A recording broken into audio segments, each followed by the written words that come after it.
This is the first next year. What do? We help people to find their dreams, live the life God wants them to live. We encourage people that they can fulfill their dreams. Who do you want to become?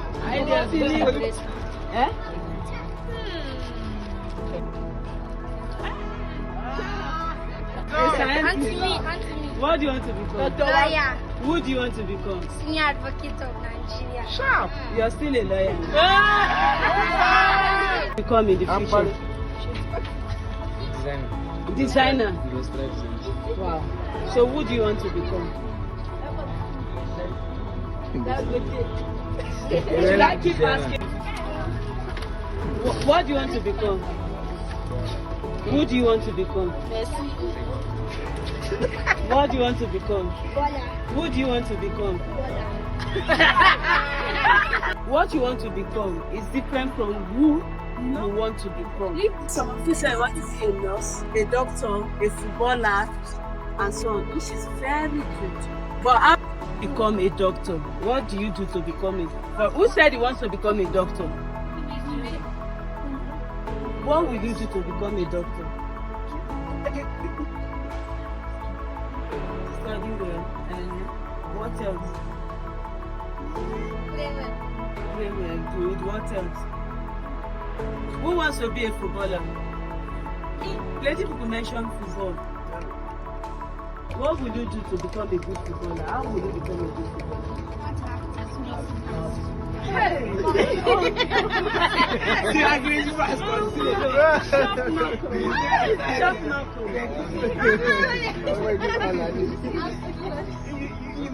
Who you are is somebody that is filled with compassion. Who you are is somebody that is filled with love, right? Who you are is somebody that lends a helping hand. Who you are is somebody that will not see his brother falling and will not, but will encourage him to stand up, right? Now, to become a lawyer, a doctor, you have to be disciplined. You have to be a disciplined person. How do you become disciplined? If you say you want to study by 5 p.m. in the evening, make sure by 5 p.m. you've gone to read. That is being disciplined. It's part of who you are. Compassionate, courageous. When I say courageous, for instance, now exam has reached. You're scared whether you pass or not because of no rain and all that, or because you feel your classmates are being better. They don't have two heads. Okay? What will you do? You'll be courageous enough. You go and carry your book and stay focused. To be a footballer, you must exercise.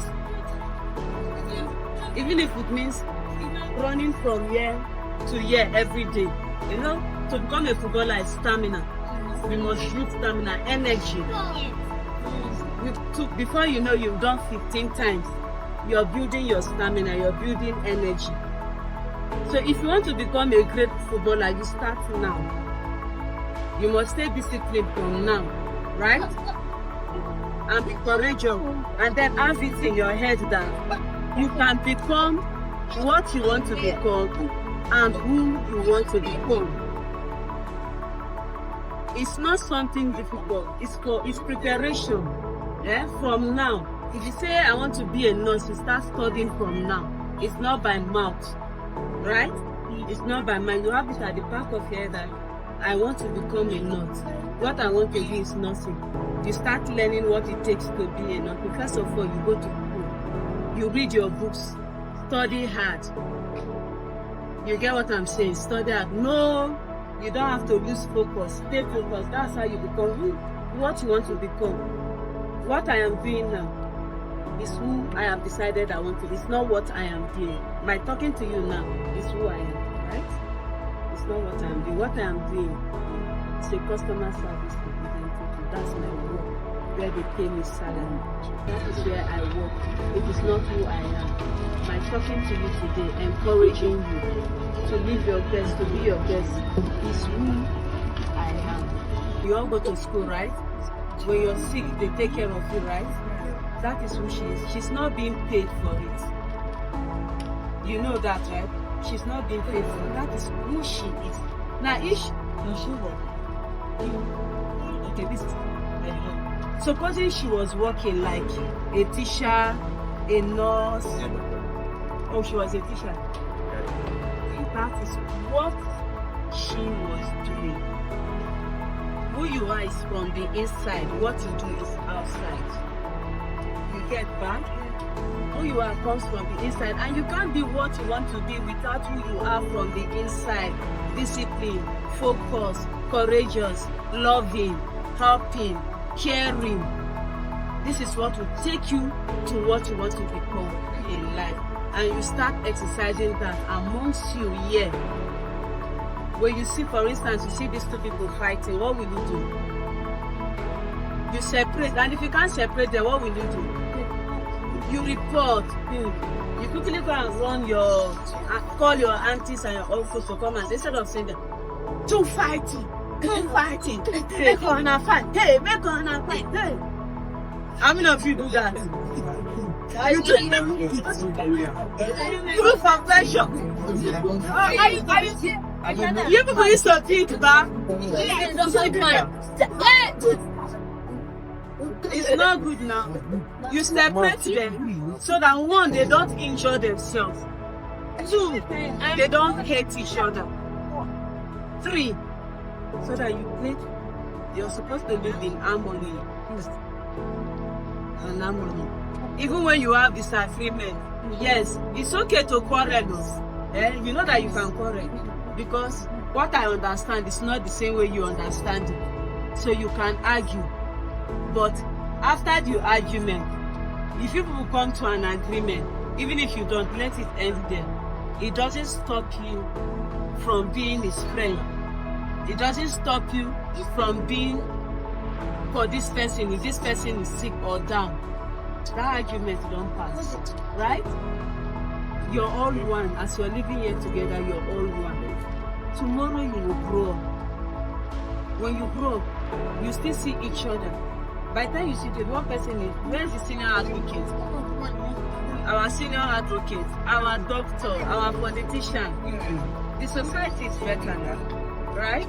The society is better. You see yourselves as friends. You remember, oh, we were together, so play.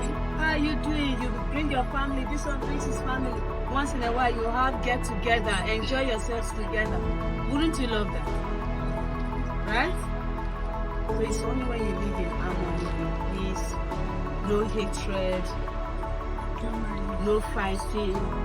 You remember yourself. In fact, you grow up knowing where each other is, what this person is doing, what this person is doing. Tomorrow you leave this place, another set of children will come. Who will now come and take care of these children? You're here today because tomorrow you'll be a sort of encouragement to other children. You'll become big in the future. Somebody says he wants to be a businessman with lots of money. How many of you love reading? You love reading. First, read your studies from school and read other books. You know that when you read other books, you learn so many things about people, places, events, animals. You get to know the success stories of other people that will encourage you to become who you want to become and what you want to become, right? I don't know if you know that God has a plan for your life. There's something God wants you to do in His life. It's part of who you are. And you must find who God wants you to become, right? By God's grace, this is my book. So I'm giving it to you people. If you find time, meet your aunties, read it, and get small understanding of who you want to become in life, who God wants you to be, right? Whatever you don't understand in the book, you ask Uncle Eze. He has read it. He will explain. Uncle Eze, please come. I know that this book, some things might be too much for them to understand. Maybe the few people that will understand this uncle, this ones might find some difficult. So maybe, yes. maybe one person will be say what they understand and all that. It's part of discovering who God wants you to be in life. How I started doing what I'm doing today is here. I told you, when you read books, you learn about people, right? Some of you, your dream is to become a doctor, a politician, a senior advocate. You might not have everything you need, but with your mindset, with it in your mind and with the right mentality that you can do it. In this book, you know that you can do it. You can become who you want to become, and what you want to become, you will achieve it. So that's what we encourage people to be their business and be there for people. So bringing us to the end of our discussion, how many of you know you have a very bright future? A very bright future. What do you do to have a bright future? We've discussed it earlier now. Working study hard, pray hard, love each other, be compassionate, learn the happy and be focused. Yes, you've all done well. Clap for yourself, everybody. I hope you had a great time.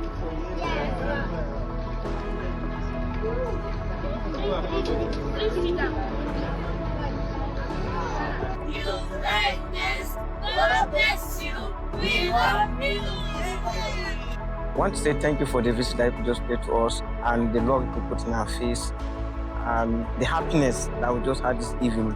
So say, may the Lord honor you, may the Lord bless you, may the Lord continue to keep you and may His face shine upon you. Thank you. Thank you, Childfulness. We love you. God bless you.